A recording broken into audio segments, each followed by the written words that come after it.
अगर मैं उस समय मोदी जी, योगी जी जिंदाबाद करता, आरक्षण की लड़ाई नहीं लड़ता, तो मेरे साथ ये नहीं होता।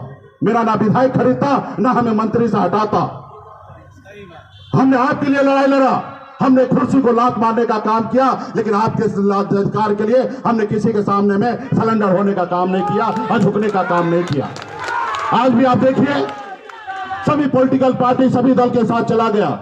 एक तरफ एनडीए है, एक तरफ महागठबंधन है, लेकिन आपका सन्ना पल्ला किसी के साथ नहीं जा रहा है। और पूरे बिहार में आज चर्चा हो रहा है कि मुकेश सहनी जिसके साथ जाएगा उसका पल्ला भारी हो जाएगा। आज पूरे बिहार में चौक चौराहे पे यही चर्चा है।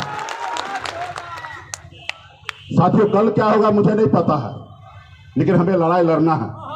और हमें इतना पता है कि हम अपनी जिंदगी में कभी हार नहीं माने।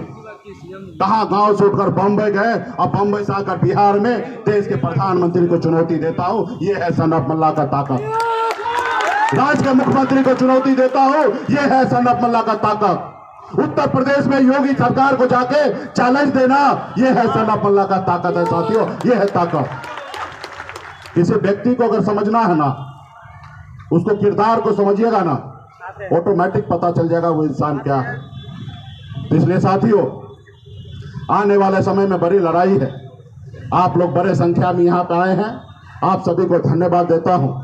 साथ ही जितने भी हमारे नेतागण हैं, आप सभी को धन्यवाद देता हूँ। अब समय चला गया है, किसी के सामने में कटोरा लेकर भीख मांगने का समय जा चुका है। अगर आपके शरीर में खून है तो आप वो खून को दिखाइए और लड़िए, अपना हक अधिकार सत्ता को प्राप्त करने का काम कीजिए। साथियों, करने का काम कीजिए।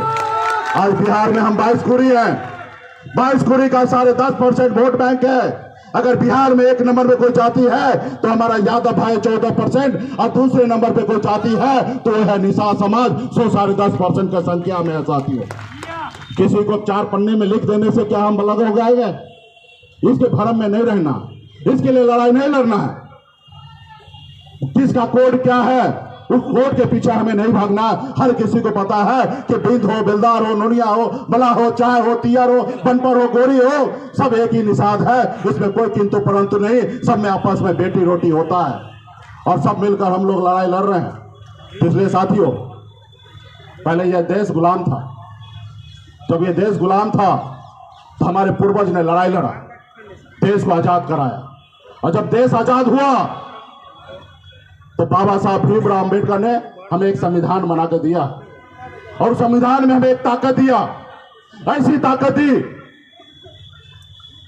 उन्होंने कहा राजा का बेटा राजा नहीं बनेगा। इस देश में राजा का बेटा राजा नहीं बनेगा, जिसके पास वोट होगा वही राजा बनेगा। पहले ऐसा हुआ करता था कि राजा का बेटा राजा बनता था, रानी के कोख से बच्चा जन्म लेता था, वही राजा बनता था। लेकिन जब संविधान बाबा साहब ने बना के दिया, उन्होंने कहा कि जिसके पास वोट होगा वही देश का राजा होगा। चाहे वो लालू प्रसाद यादव जी हो, या मुलायम सिंह यादव जी हो, या बहन मायावती जी हो, अपने वोट के दम पर राज्य का मुख्यमंत्री बना। साथियों, राज्य का मुख्यमंत्री बना। कल आप भी अपने वोट को, ताकत को समझिएगा, अपने नेता, अपने दल के साथ रखिएगा, तो आपका बेटा भी, आपका भाई भी, आपके आने वाला पीढ़ी भी राज्य का मुख्यमंत्री बन जाएगा। साथियों, राज्य का मुख्यमंत्री बन जाएगा। चाहे वार्ड का चुनाव हो, चाहे मुखिया का चुनाव हो, या सांसद या विधायक का चुनाव हो, अपने को हमेशा चुनाव उसी को करना है जिससे आपका समाज का कल्याण होगा। आपका अपना कौन है, पराया कौन है, उसको समझना पड़ेगा, तब जाके आपका समाज आगे बढ़ेगा। साथियों, तब जाके आगे बढ़ेगा।